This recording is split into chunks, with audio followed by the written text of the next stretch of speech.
A Nigerian business developer who was attending the second Africa Climate Summit in Addis Ababa commends the Ethiopia's efforts exerted so far for tackling the climate impact and the country's persistent development endeavors that are conspicuously visible. Olu Arike, the business development vice president for the West Africa's Husk Power Systems, exclusively told Addis Media Network that Ethiopia's response in tree planting is a great experience that shall be emulated by other African countries too.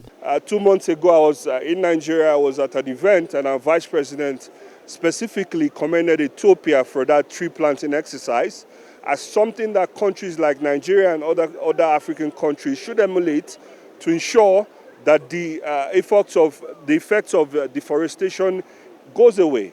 It is not a day's job. I commend Ethiopia planting millions and now even billions of trees, and the effects of that tree planting exercise will be felt in years to come.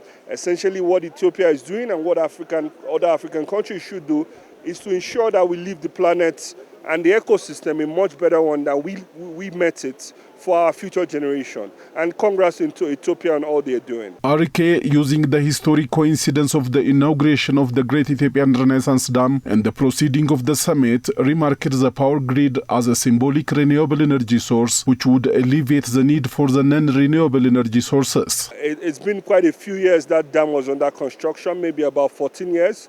It is great to see that Ethiopia, one of the countries in Africa with one of the largest population, is taking a huge leap in ensuring that it is transiting from generating power from non-renewable energy sources to renewable energy sources, and that continues to move the needle for helping avert climate change risk.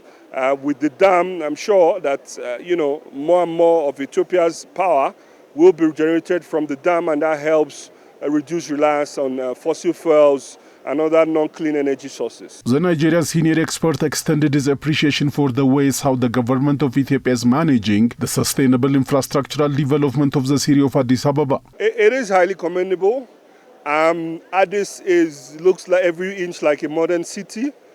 Sometimes, and I've been here two to 3 days now, sometimes I've forgotten I'm still in sub-Saharan Africa. I think, a great job that Ethiopia has continued to do. I've also heard that maybe a decade ago, this wasn't the case. That means a lot of job and a lot of work has been put into ensuring that infrastructure development, and also with the tree planting exercise, the dam going live. A lot has been done over the last decade or so in Ethiopia to ensure that infrastructure development has happened, and it is quite commendable. Olu Arike, the Nigerian business developer, has been taking part since the very first Africa Climate Summit in Nairobi and seeks the maintenance of the African leaders' audacity in tackling and mitigating the environmental issues, pursuant to what he told to Addis Media Network.